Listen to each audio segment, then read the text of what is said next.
An ASIC whistleblower is screaming for help.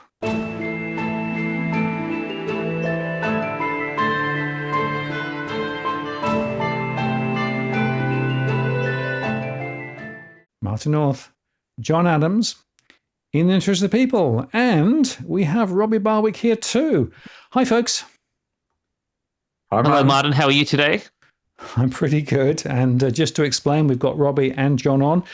When Robbie's speaking, Robbie will show up. When John is speaking, John will show with his name because, of course, he doesn't transmit video. But we're all here. We have some explosive news to talk about on this particular show, and that's why Robbie is here, because this is our first show in 45 days, and 45 days ago we did the show ASIC has been sentenced to death, which was the handing down of the Bragg Inquiry report. There has been an attempt by the chairman of ASIC, Joseph Longo, to downplay the report. He's gone public and said there's no case to abolish ASIC, no case to break up ASIC. The government has been super quiet about the Bragg report, and they're due to hand their official response down by early October. So we don't know exactly where Labor's going to go on some of the recommendations. In terms of the Shadow Minister for Financial Services inside the coalition, it was reported last week that he supports 5 out of the 6 recommendations, but 2 of the most important recommendations that the Shadow Minister does support is ASIC has comprehensively failed in fulfilling its regulatory remit, and 2, he endorses the abolition of ASIC and to break it up into 2 new agencies. So that is obviously a very big, significant development in the opposition, and it will be a big question as to what is the opposition's formal policy going into either the next federal election, whether it's later this year or in terms of next year. So there's still a lot of things to play out in terms of federal politics. But in the last few weeks, there's been some to and fro, and there was a very dramatic event that happened on in terms of Friday. So I thought before we sort of get into some of the detail, Martin, any opening comments, given that it's been 45 days since we last spoke to the audience? So, it's interesting, John, that, the report came out, quite a lot of media coverage at the time. There's been a few articles since, but there's also been a bit of sniping going on from some journalists who are clearly paid for comment, in my view. But the silence, politically speaking, has been pretty deafening. And I think that's a bit of a concern in terms of this is a critical issue. All I'm reading at the moment is that things are getting worse and worse and worse. And of course, we're also seeing quite a lot of interference being run by senior people within ASIC to try and actually mask some of the the worst aspects. But actually, the more they wriggle, the tighter the noose gets, in my view. Yes. One of the things I'll say, Martin, is that there's been a number of participants in the inquiry process who have looked at the last few weeks and have sort of become slightly despondent. And they've said to me, well, we're losing momentum. The government's basically moving on to other issues. ASIC's getting on with what they're doing. And so how do we actually bring the Bragg recommendations to life?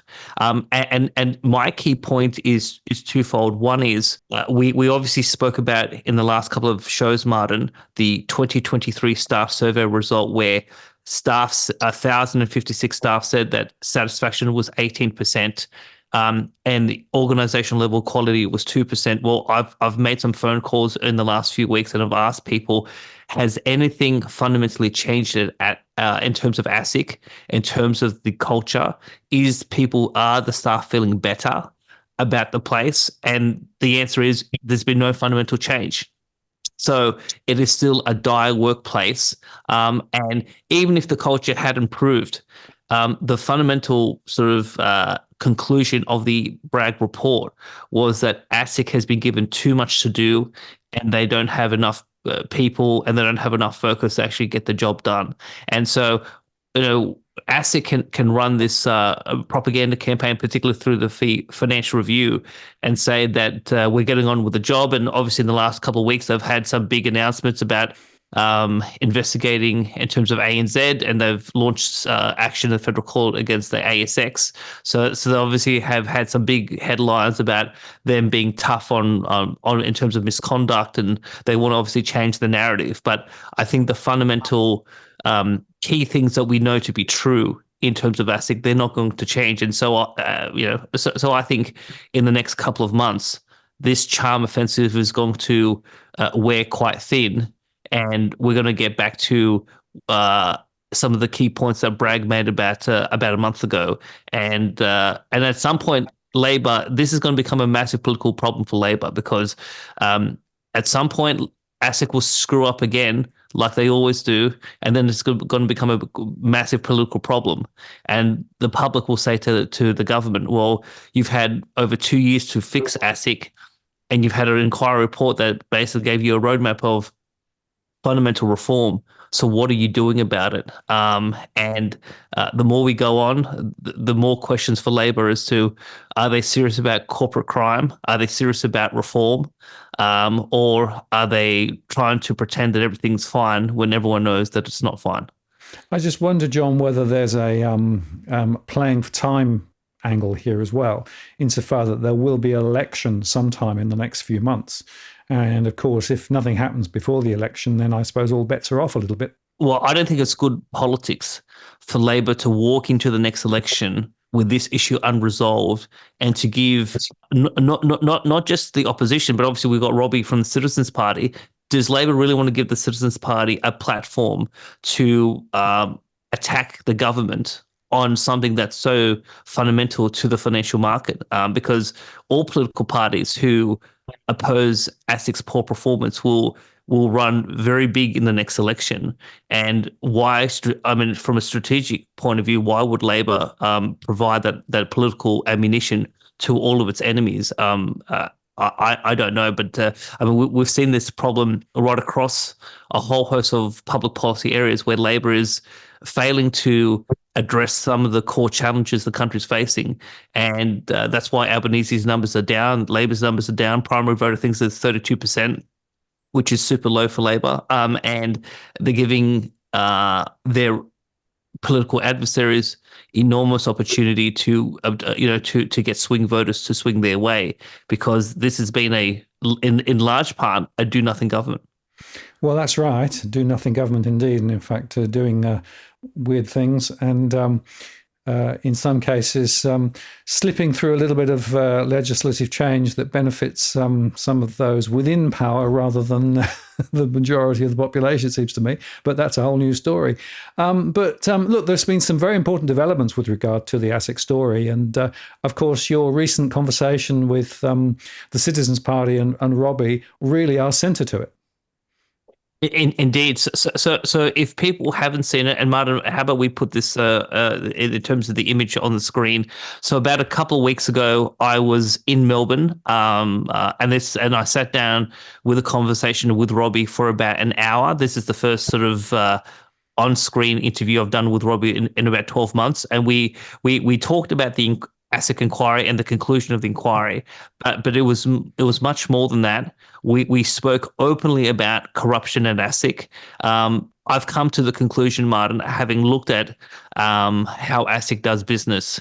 Is there incompetence at ASIC? Absolutely, but there is absolutely foul play. We've seen it right throughout the inquiry. Senator Bragg said that it was a sick culture. I've seen ASIC lie to the press. I've seen ASIC lie to Parliament. I've spoken to people who are before the federal court who have said that ASIC goes into federal court proceedings, ex parte hearings with judges, and they either omit critical facts or they actually deliberately attempt to mislead a judge about a core matter. And there's a lot of dirty tactics that people say are being played throughout the court system, that ASIC is very involved in. So this was a wide-ranging conversation between Robbie and I, and we didn't hold back. We just said what was I guess, in terms of what was on our mind. And I mean, when we got to the end of the conversation, Robbie sort of said to me, "You really didn't hold back this time." And I think this is the fifth interview since 2018 that I've done it live in the studio with Robbie, and he said this was the most aggressive in terms of our lively conversations. Well, because it was the context of this ASIC inquiry and all the years of work we've put into trying to show what a failed institution ASIC is has now been confirmed by a very substantial inquiry. But all we've seen since the inquiry is Joe Longo in the press using certain key assets in the media, trying to muddy the waters and run interference to deny that there's any problem that has to be addressed, even though we even demonstrated with the graphic of the ASIC staff survey, right, that organisational quality, according to the staff, is 2 out of 100. And yet the chairman of this organisation, whose staff ranks it at 2 out of 100, is going around saying, nothing to see here, everything's fine. And clearly it goes beyond denial. And so we use the big C word repeatedly in the show, corruption.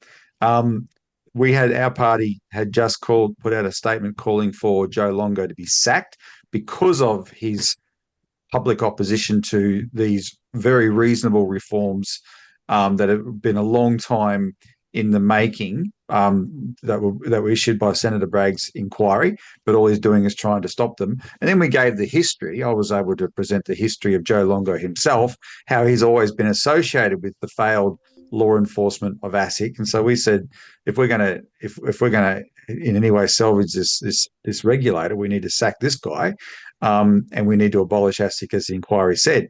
But the politics of it is what John and I discussed, and the fact that we're up against clearly a corrupt system and a corrupt process. And so what do we have to do?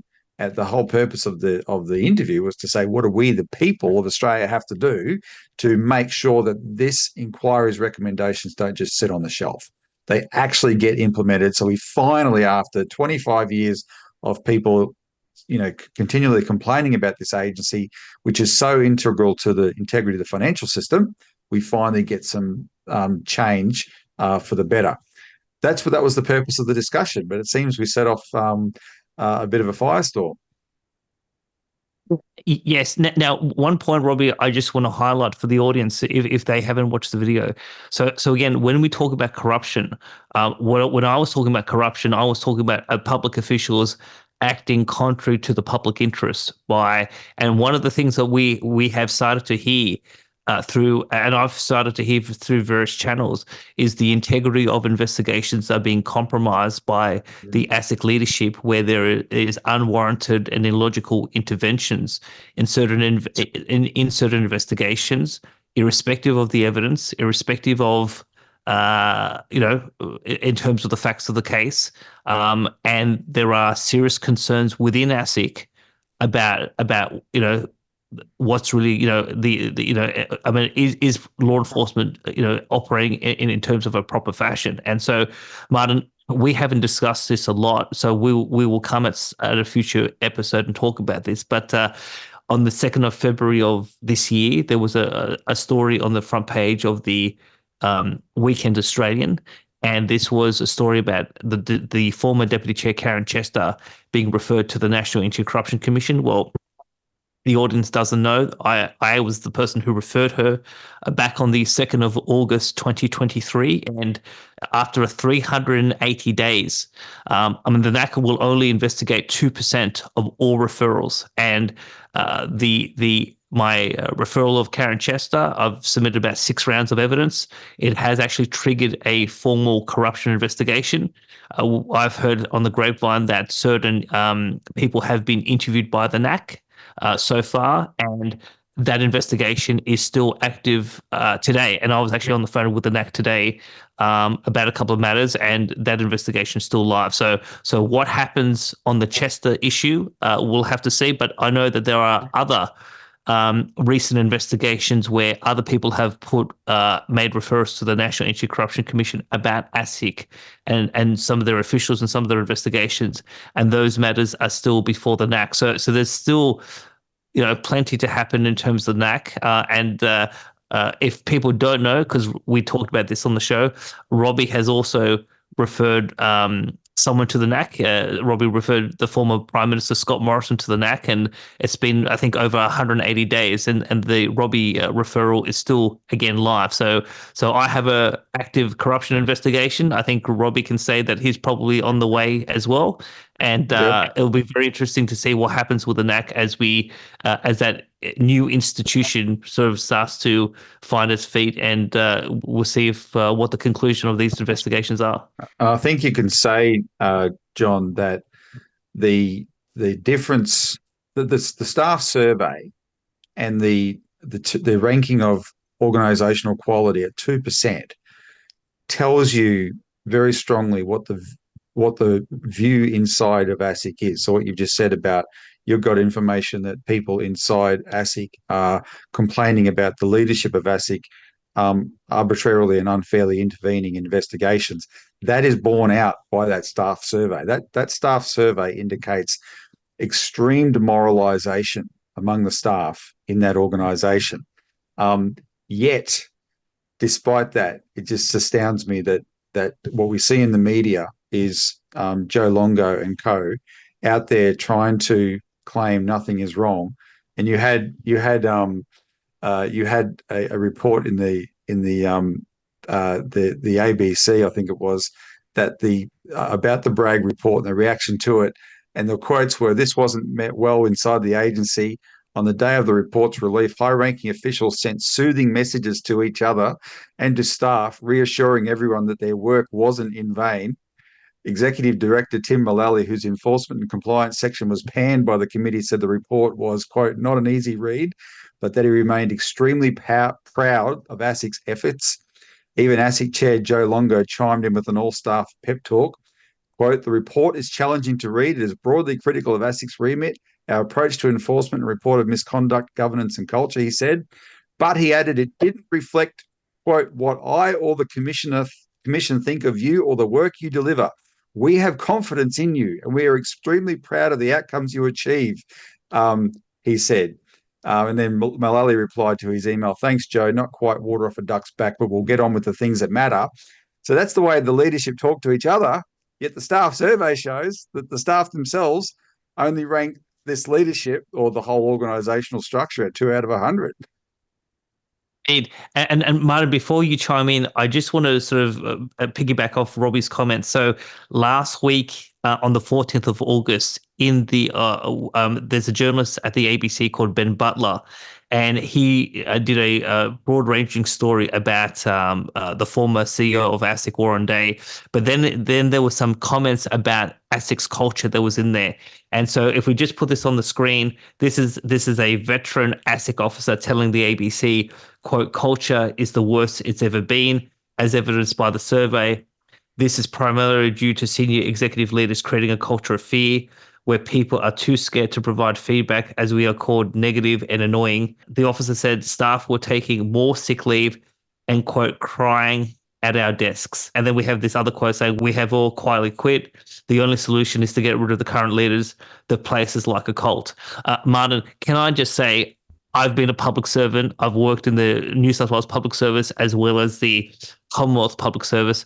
I have never, ever heard of a situation where public servants are, quote, literally crying at their desks because they are so fearful of their senior executive. I mean, ASIC sounds like a house of horrors. And Martin, given your history as doing management consulting with Fujitsu and other organizations, what do you take from people telling the media, leaking to the media that public servants are crying at their desks? It's pretty disastrous. And, I've done a lot of work through many years with many organizations in the public and the private sector. And there's often a disconnect between the leadership who have this rather idyllic view of how things actually are, and it's often disconnected from reality. And then when things get seriously wrong, what happens is that they just bear down on the organization, and in trying to impose their will, their view of the world, whatever the truth is. What happens is that people actually ultimately try, but then ultimately give up and and quit.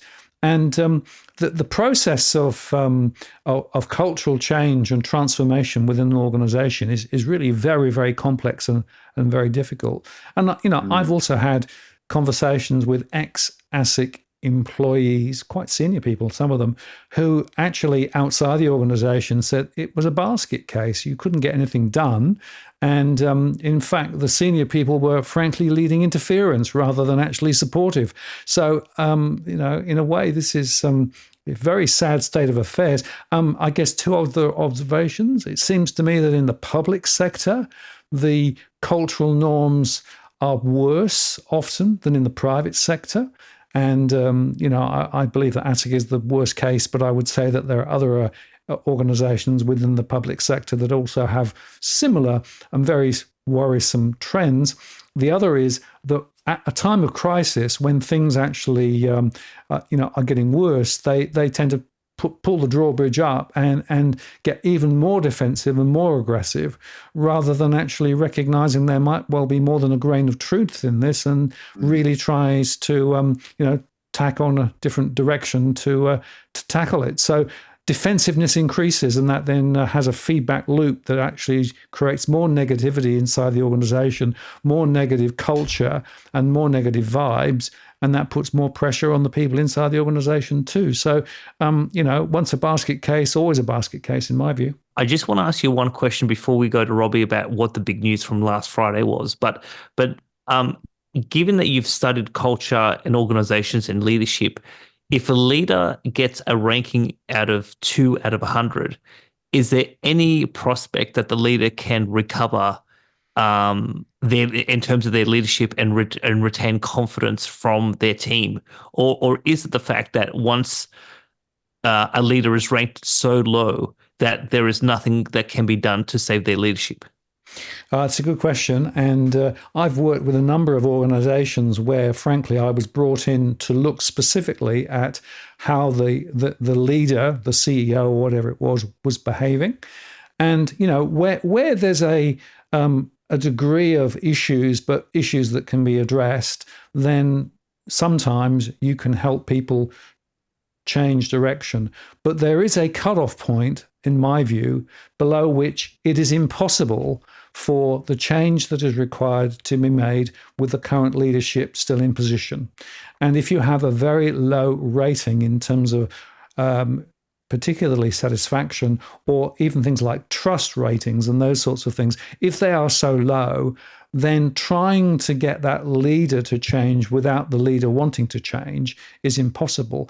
And the quickest and most effective way of dealing with change is to remove that blocker, remove that leader, and bring in a new leader who can bring in, frankly, a fresh pair of eyes, a new voice, and a new culture. And so quite often, if there is a cultural change that's required, one of the most critical things is to change the leadership and do it quickly and do it right up front. Quite often, of course, that creates a lot of pressures in the organization. But I think that actually getting rid of the problem, if it's a leadership problem, and clearly I think in ASIC's case it's a leadership problem, getting rid of that leadership is probably the most critical issue in terms of beginning to deal with it. And by the way, just changing the structure of the organization never solves anything. Very interesting. So now we set the stage for the big event that happened last Friday. So obviously we have the Bragg report inquiry saying it's sick, you can't fix it, abolish it, burn it to the ground. ASIC, in conjunction with a financial review, running propaganda to say that everything's fine. We have Robbie and I talking openly about corruption on YouTube, and we didn't hold back. We have people leaking to the ABC, basically saying that staff are crying at their desks. And now we get to what happened last Friday. Robbie, take it away. Well, last Friday, I'm sitting at my desk, and my colleague who had gone down to the post office to get our party's mail for the day came to my desk and handed me an envelope. And I don't get that much mail. So it was, though I do get some of this kind of mail because the envelope was handwritten, and you do sometimes get people who write in to give you some information that they desperately want you to know about their particular issue. But the first thing that caught my attention is it had the envelope was a labelled envelope and labelled ASIC, but it was addressed handwritten to Robbie and John Adams, Australian Citizens Party, and our post office box number. And my first thought was maybe they think John and I are related, Robbie and John Adams. And then I thought, well, maybe it's because I'm much more famous than John, so I'm one of those people who only has to use their first name, like Bono or one of those sort of people. Um, Sorry, John. But so we open the envelope, and there is ASIC stationery inside the envelope, and it's clearly ASIC stationery. And there's a handwritten note in there with a headline, "Confidential due to culture of fear at ASIC, dear John Adams and Robbie." And this handwritten note proceeds to effectively say that this person had seen our show, the interview John and I had done, a couple of weeks ago, and the gist of the message was, it's worse inside ASIC than you even said in that show. And it was a tip off to look at some upcoming data that's going to come out, but then it emphasised just the culture inside ASIC of these staffers, who this person's clearly one of them, who basically live in total fear of the ASIC leadership. It denounced the ASIC leadership. They live in fear of the ASIC leadership, and they just can't get their job done. And when you get a letter like this, because it's an anonymous letter, you do have to ask the question straight away: is it authentic? And so it's one thing you really can't prove, in absolute terms, but clearly everything points to this being an authentic letter from inside ASIC, someone who wants to get a message out. And ASIC, from this, you see that ASIC has the hallmarks of an agency under siege, politically under siege. And that's a good thing in my view. If they're not going to change, they deserve to be under siege. And so people inside that siege are getting messages out to confirm that we're on the money in terms of the pressure we're putting on this organisation. Martin, just to elaborate what Robbie said, is the opening quote from the letter says, quote, "Your videos are 100% spot on. Actually, ASIC is currently the worst it has ever been and getting worse than you betray." So Martin, I do a show with Robbie, and we say there is systematic corruption among this leadership group. They are rigging investigations. They're lying to the press, lying to Parliament, and obviously the ASIC leadership have denigrated me both publicly and privately, and yet we have someone inside ASIC who, I mean, think of Soviet Russia or Nazi Germany, someone who basically is sending a secret message behind the back of the Führer or the chairman of or the general secretary of the Communist Committee, and sending an SOS message to people like Robbie and I, saying that we are correct. It is corrupt. It is broken. There is fear. And so Robbie, I was actually on the phone on Friday morning, and all of a sudden I get this a couple of phone calls from Robbie, and I get on the phone with him, and one of the viewers who Robbie and I speak to quite frequently, and they were describing this letter that someone, because here's the thing, I mean, look, obviously if the ASIC leadership find out who it is, there could be serious repercussions. So there are very big risks in taking these sort of steps. But the one thing I can say is that I have heard from other sources that these sort of secret SOS notes are going to other individuals, like Senator Bragg. He received a note some months ago about the staff survey, and someone within ASIC told them this is where to go look to find the dark secrets of Joseph Longo. So the fact that we have this extreme situation where people feel so compelled to write handwritten notes and to send it to Robbie and I and just say, keep talking. The videos are correct. The leadership is not just incompetent, it is corrupt. Investigations are being manipulated, and there is something systemically broken. And so, Martin, we are shortly going to talk about what happened with the package and why I've actually sent a second NAC referral about ASIC's investigation, about the package. So we're going to get that soon. But just to sort of round out this conversation, what I did today was I drafted a 3-page letter to the NAC, took a screen image of this letter and the envelope, and I've sent it to the NAC, and it's now currently in the mail via express post, and the NAC should receive it, if not tomorrow, on Wednesday. So we're recording here on Monday night.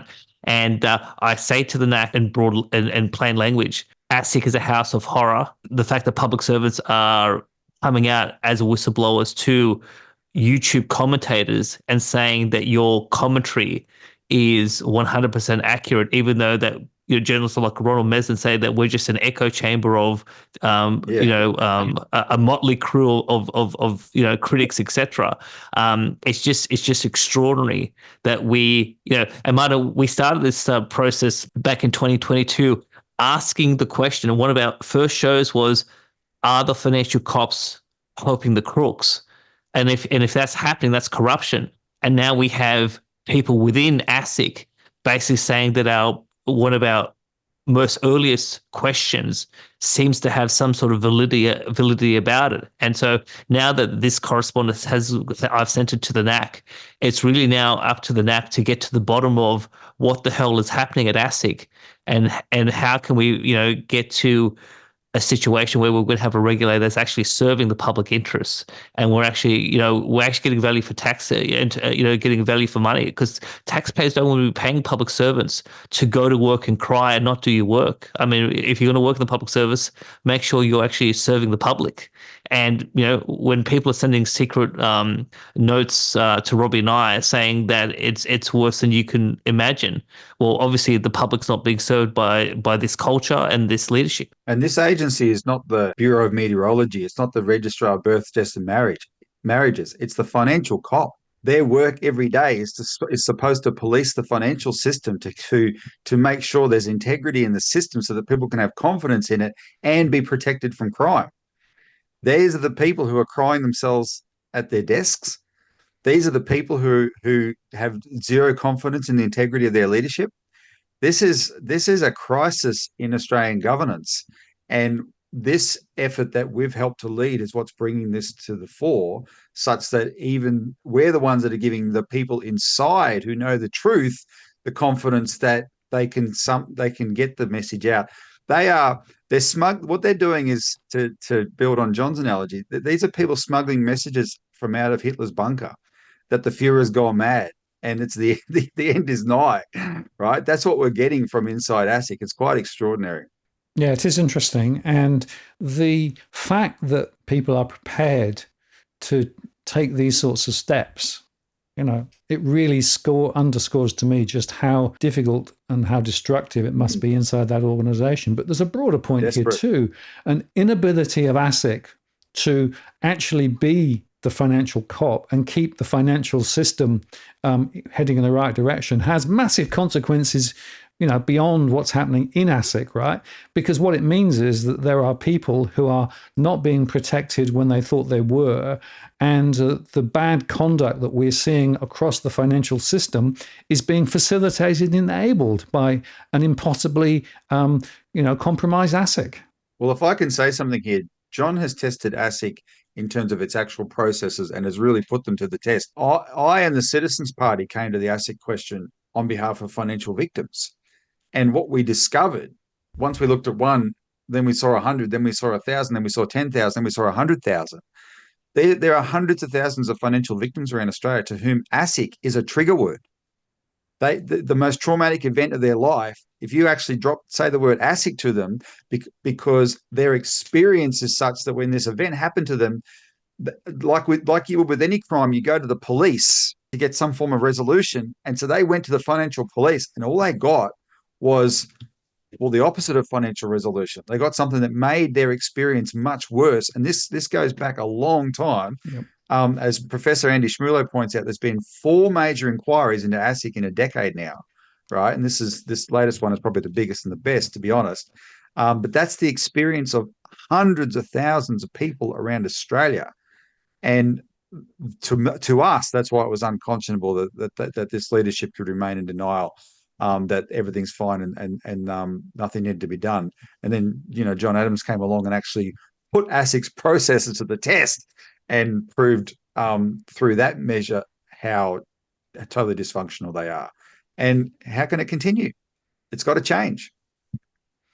Yeah, well, it will only change with political will as well as everything else. So it's important that we continue to apply pressure at the government level as well, right? And John, you said, I think it's October when they are due to come back with a response? Yes. So the government has 90 days to respond to the Bragg inquiry report. Having said that, there's a lot of inquiries where the government doesn't actually meet the 90-day deadline. So, we probably have about another 6 weeks before a response is due. And why don't we just see if the Albanese government actually does come with a formal response? And here's the thing, Martin. I met the advisor to the Minister for Financial Services about 6 weeks ago, and we talked openly about the need for reform with ASIC. And the advisor to Stephen Jones basically said that they agree that reform has to happen. The question is, what does reform look like? Labor's had a long time to define their position on this, and they haven't. So at some point, they'll have to put their cards on the table as to what reform they're prepared to commit to. And I guess it's just now a wait and see game. But as we wait, as the nation waits for Labor and waits for the Albanese government to do something on this, the regime at ASIC is obviously getting worse, and we have people prepared to send these secret messages out to the outside world and say that behind the Iron Curtain, it's a house of horrors. Absolutely. Well, very important show this, and Robbie, very much thank you for coming on and sharing your perspective and specifically that message. Thanks for the invitation, gentlemen. I'm really heartened actually by how this is progressing now, because we've been at this subject for quite a few years. But in the wake of this inquiry, now a lot seems to be happening at once. And you can see from the internal behaviour of ASIC, both the denial from the top, but these kind of messages coming from the rank and file, that the work we're doing is being noticed and it can't be denied. And so we've got a sick agency under siege, and something's got to give. And it's really extraordinary that we've got to this stage, and we have to follow it through to make sure this turns into real change that benefits the people of Australia. Absolutely. There's a very important issue here. And you say it isn't just about the organisation itself, it's about the impact on the country and the people in the country. And John, thank you very much for your work as well, and for putting the script together for tonight's show. And I'll look forward to the next opportunity to continue this very important fight. And I just want to highlight the fact that there's a mutuality here between Robbie and what he's been doing, what we're doing. All of it is coming together around this pinch point, which is that ASIC is bust. It needs to be completely reset, and the leadership needs to be removed and replaced. And if you need more evidence, just listen to what we've said over the last half an hour, or check back on the earlier show, that show with Robbie and John. You can actually see John in the flesh rather than just black and white. John, thank you very much. Robbie, thank you very much. Martin North, John Adams. Thanks, John. In the interest of the people, we'll see you next time.